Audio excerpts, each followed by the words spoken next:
Right, so hello and welcome back to Books and Things and welcome to another video. And today I thought I would recommend some of my favourite 20th century British classics.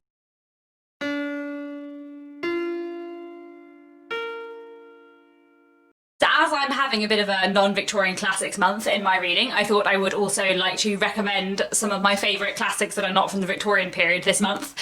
So I'm going to be doing this video about some of my favourite 20th century British classics, and then I'm going to do another video about some of my favourite classics in translation. I'm definitely not so well read in terms of classics when it comes to things beyond Victorian literature, so this list is not super varied and is not, you know, a be-all and end-all, but these are some of my favourite 20th century classics that I have read so far. Most of these books are kind of early 20th century classics, or from 1900 to 1950, but I do have some books to talk about from the 60s and 70s as well. As I always say, I don't really know where I think classics goes up to. I'm not going to rank them because I think it would be too hard, and also because there are a few authors who I want to talk about in general rather than like a specific one of their works. So I thought instead I'd just go through like alphabetically by author. Some of these authors I've read one book by, some of them I've read several books by, and I'm just going to tell you about these authors and why I like them. There are 20 authors, so this might be a long video, but let's get straight into it. The first author I want to talk about is F Benson. I have read two of his books, Queen Lucia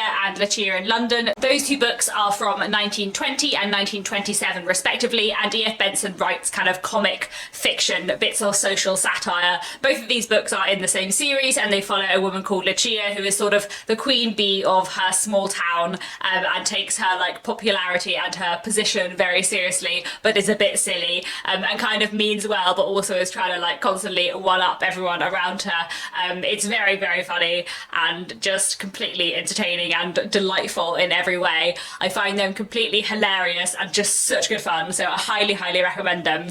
They sort of have a very similar tone to Agatha Christie, but without any murder. So if you enjoy like Agatha Christie's writing style and all the dialogue and all the like interesting social interactions, but you don't always necessarily need a murder, then I feel like F Benson is probably going to be up your street. Skipping a fair bit further forward in time, the next author I want to mention is Angela Carter. So I have read a few books by Angela Carter. I've read The Magic Toy Shop from 1967, I've read Love from 1971, and I've read The Bloody Chamber from 1979. I actually haven't read anything by Angela Carter for ages, so I don't think I've probably ever spoken about her on BookTube before, but I really enjoy her as an author.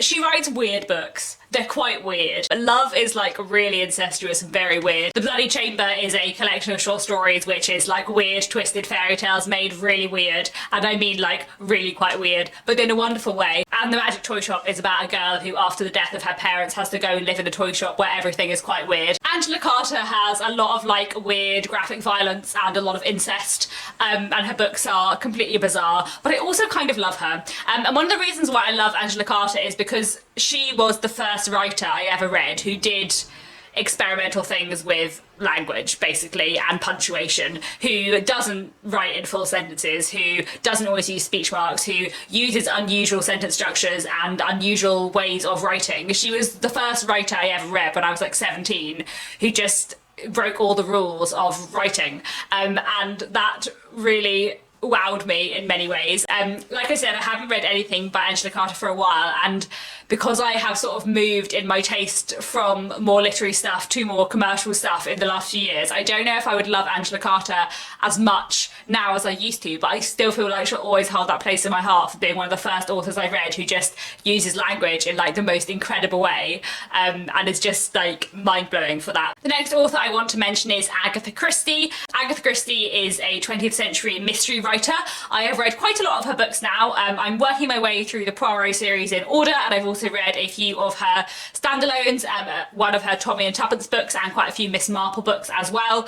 I love Agatha Christie a lot. I love her writing, I love her murder mysteries, but I think, to be honest, like, she could write a book that didn't have any murder mystery in it and I'd still love it, because her dialogue and her like succinct exploration of characterization is what I really love. Like, she has the power to just give you everything you need to know about a character in like 2 sentences, which is just amazing. And when you think of like how many books she wrote and what like huge cast of characters there are, like all her characters are unique. Like, having read quite a bit of Agatha Christie now, and I say quite a bit, I mean like it would be a lot of any other author, because I've read like, I don't know, 15 plus books by her, but because she wrote so many, I still feel like I'm really near the beginning in Agatha Christie. But like, I've read quite a few of her books and I have seen her repeat certain plot points and certain like mysteries, basically. There are books that I've read by Agatha Christie where the plots are quite similar, but the characters are always unique, and for someone who wrote that many books to keep writing unique characters is just amazing. I love a lot of Agatha Christie books, and my favourite by her is definitely the standalone book And Then There Were None,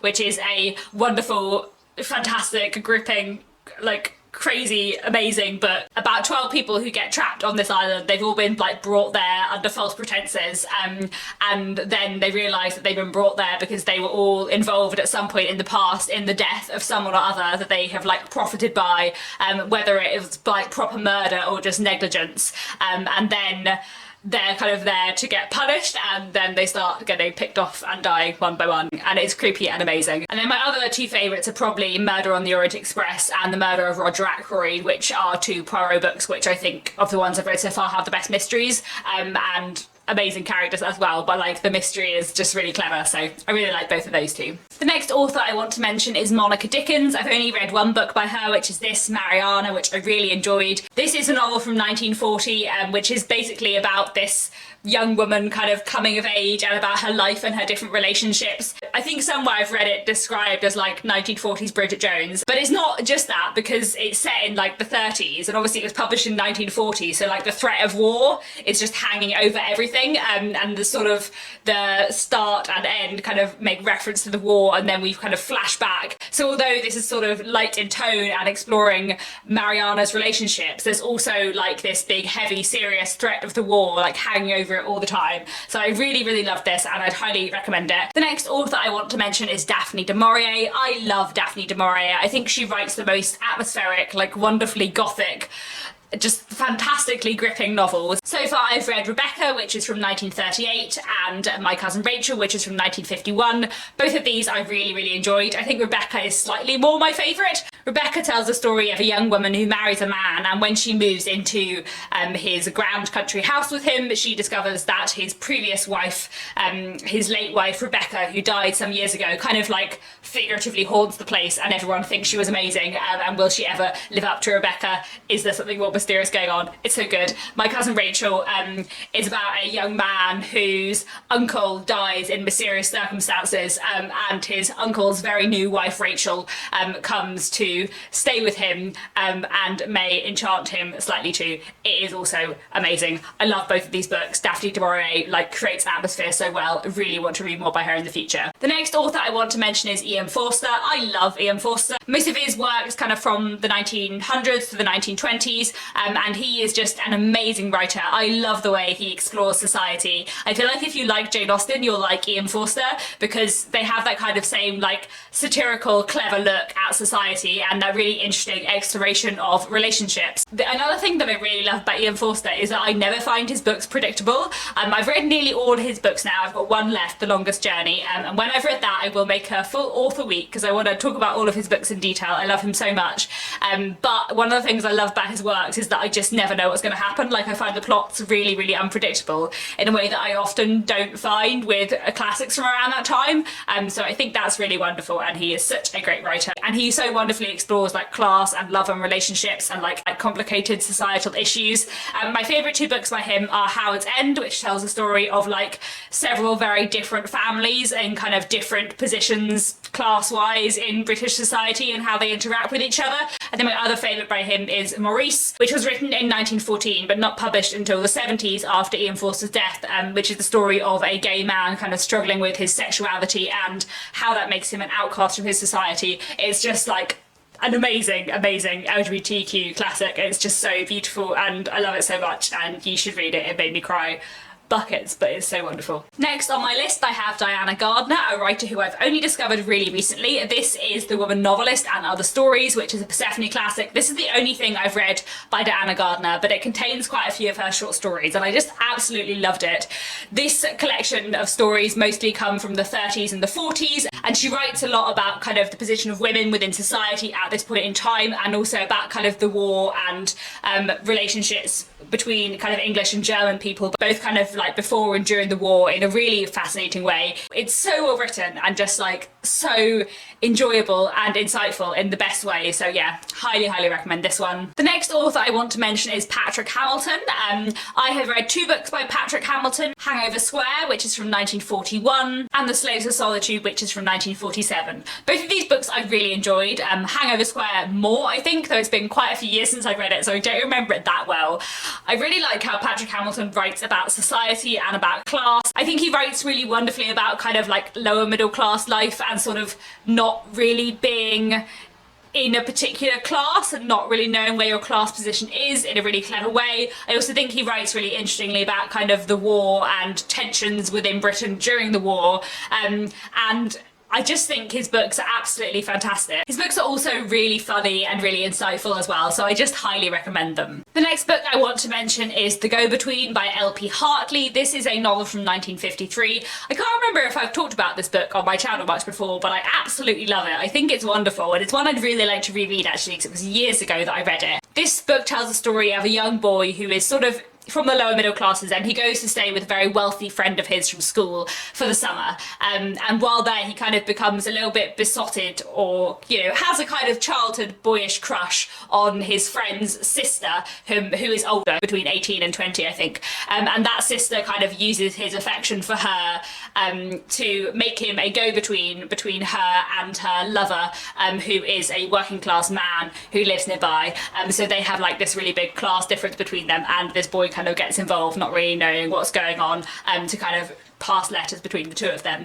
It is a wonderful, beautiful exploration of kind of like childhood. It's a really fantastic coming of age story. It's a really interesting book about like complicated relationships and class in the early 20th century. This book, like I said, is written in the 50s, but it's set a fair bit before that, and it's just absolutely wonderful. I highly recommend it. It's such an interesting book. The next author I want to mention is George Orwell. I have read 2 of his books, 1984, which was published in 1949, and The Road to Wigan Pier, which was published in 1937. I really like George Orwell. It's been a while since I read him, but 1984 I still think is one of the most interesting dystopian books ever written, about this kind of potential future of this tyrannical regime, where kind of everything is watching you and everything is censored, and everything is sort of a lie in many ways, and what happens to the people who try and fight against it. And then a very different book, The Road to Wigan Pier, is a non-fiction book about kind of the state of the nation basically in the 30s.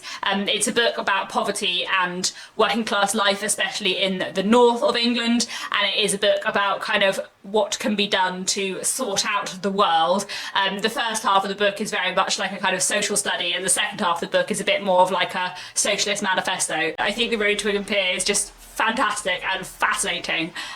Yeah, just a wonderful book. I studied them both at university actually, and I think he's such a great writer. The next writer I want to mention is Anthony Powell. I've talked about his books a lot on my channel before, but these are 3 of his 12-book series, A Dance to the Music of Time, which were published between 1951 and 1975. These books are a 12-book series about this man called Nick looking back on his life from like the 1920s through to the 1970s, but they're not really about Nick. They're more about all the people around him and his like observations of them, and it's like a giant social study, but also it's very funny and very moving, and explores like the Second World War and like growing up and how life changes and social changes, and it's so good, and I love them very much. Highly recommend them. The next writer I want to mention is Barbara Pym. I've read 2 of her books and I definitely want to read more. I've read Excellent Women, which is from 1952, and I've read Quartet in Autumn, which is from 1977.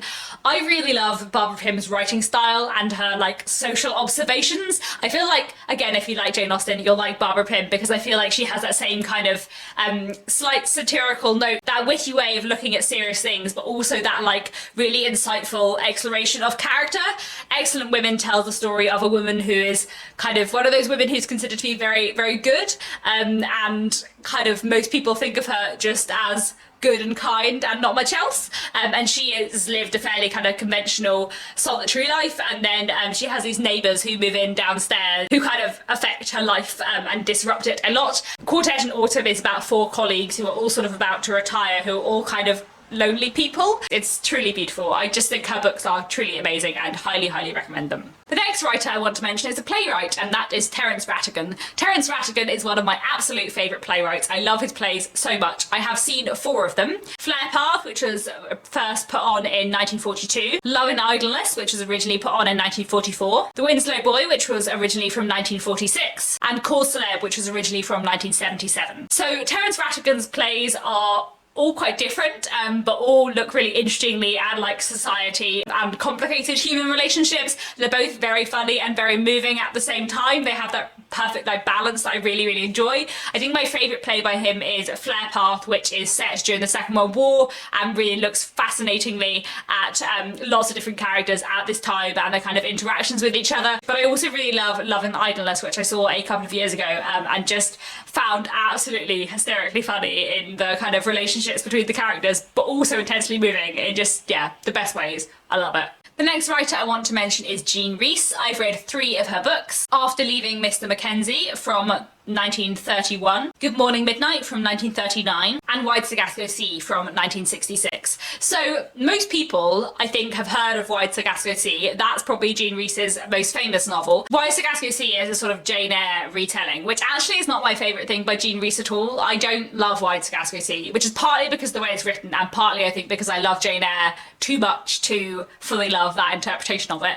However, the other 2 books I've read by her, After Leaving Mr. Mackenzie and Good Morning Midnight, I really enjoyed them both. I read them quite a few years ago and I don't remember them very well, but I remember getting on much more with the writing and thinking that the exploration of kind of the position of women and women's lives within the kind of 1930s was just fascinating. So I definitely think I should read more by Jean Rhys in the future, and I definitely think I should return to After Leaving Mr. Mackenzie and Good Morning Midnight because I loved them at the time and I just don't remember them that well, but I do think she's a great writer and one I highly recommend. The next writer I want to mention is Muriel Spark. The only thing I've read by her is The Prime of Miss Jean Brodie from 1961, but I absolutely loved it. I studied at university and I think it's such an interesting book, and it tells the story of this teacher who has this like basically this set of girls in the school that she works at who she kind of makes her favourites and she kind of tries to educate in things beyond the classroom and kind of teach them about like culture and society and the world and like impart her views to them. But of course things go a little bit wrong and get more complicated than that. The real reason why I love The Prime of Miss Jean Brodie is because Miss Jean Brodie is just such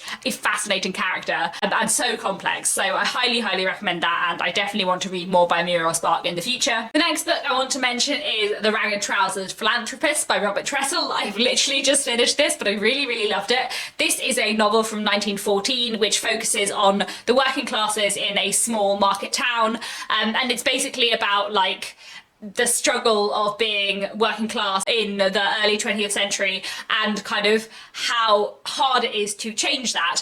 So it's sort of half a kind of social commentary novel exploring these characters' lives, but it's also very much a socialist manifesto as well, and I absolutely loved it. The characterization is just fantastic and so strong and interesting, and it's really wonderfully written and just fascinating to read, so I highly recommend this one. The next book I want to mention is Miss Pettigrew Lives for a Day by Winifred Watson. This is a wonderful novel from 1938 which tells the story of a woman called Miss Pettigrew who's lived this fairly like conventional quiet life.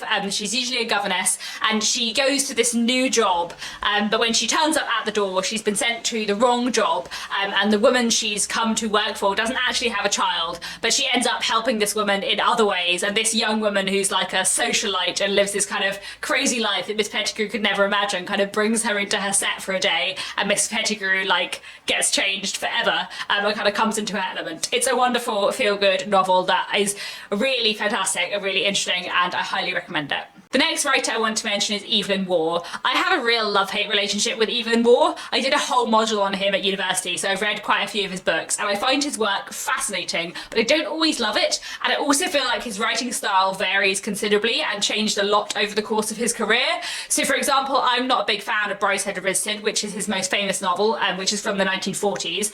I don't really get on with Bryce Head, to be honest. I don't like the writing style, and I find the main character like so dislikable unlikable that I just can't get on with it. However, some of his novels from the 30s, particularly Vile Bodies from 1930 and A Handful of Dust from 1934, I absolutely love and I find hilarious, and I love the writing style, which is much more like clipped and short than lyrical, and I like really enjoy his social satire and the like fascinating exploration of socialites in the interwar period. So like I said, love-hate relationship with Evelyn Waugh. I should read some more by him because I haven't read anything by him for a while. So I just really vary when it comes to Evelyn Waugh, but Vile Bodies, one of my favourite books of all time, hilarious and moving and fascinating and just, yeah, brilliant. So, you know. The next author I want to mention is H.G. Wells. Obviously H.G. Wells is also a Victorian writer, and I definitely speak about him when I talk about Victorian books, but H.G. Wells' kind of body of work spans from the late 19th century into the early 20th century, and actually while a lot of his very famous science fiction classics are from the late 19th century, a lot of his famous realist novels are from the early 20th century. H.G. Wells is obviously more famous for his science fiction, but actually I prefer his realist novels, and some of his realist work I think is absolutely brilliant and really fascinating and very kind of like sort of Dickensian but a bit more down to earth. So my favourite book by him is Kips, which is a book from 1905, and I always feel like Kips is Great Expectations but what would actually happen. It's about a young working class man who kind of suddenly out of the blue gets all this money which he wasn't expecting to have, and then has to try and like make his way in a society that he's never been part of, and he finds it really weird, and I just think it's really fantastically done, fantastically written, fantastically explored. Kips is such a fantastic character and I just love it. So if you've read some of H.G. Wells' science fiction, great, but please read some of his realist fiction as well because he is a fantastic writer. The next author I want to mention is Dorothy Whipple. The only thing I've read by her is Young Anne, which I read quite recently, but I loved this. This is a book from 1927 and it's a bit of a coming of age story about this woman called Anne and her life kind of from her childhood into her young womanhood, and it looks at her life, her relationships, the kind of position of women within early 20th century society, looks a little bit at the First World War as well, and it's just fantastic and fascinating. I cannot recommend it enough. I think it's such a good book and I really, really loved it. Finally, I want to mention P.G. Wodehouse. Currently, I'm working my way through the Jeeves and Wooster series on audiobook, which I'm listening to with Nick, and we're both really, really enjoying them. They're such good fun, so entertaining. The Jeeves and Wooster series are about a man called Bertie Wooster, who is very upper class, very wealthy, not the cleverest, and he has a valet, Jeeves, who is incredibly clever, and so he kind of relies on Jeeves to like solve all his problems, and the book basically follows them and their relationship. There are lots of short stories, some novels, and basically explores Jeeves getting Bertie Wooster out of scrapes. It's absolutely hilarious and such good fun and so entirely delightful. P.G. Wodehouse is quite like E F Benson, so if you like one, you'll like the other, and also both of them feel to me like the tone of Agatha Christie but without the murder, which I really enjoy as well. And yeah, that is all of them. So those are a bunch of 20th century British classics that I really like. Like I said, I don't feel like I'm that well versed in 20th century British classics. There's still so many more I have to discover and so many important authors like missing from this list, and some of these authors I read a long time ago. You know, it's not the most diverse and varied list, but I really enjoyed all of these and maybe you will too. Please let me know down in the comments if you have any favourite British 20th century classics to recommend me, and that's it for now. Thank you very much for watching, and I'll be back very soon with another bookish video.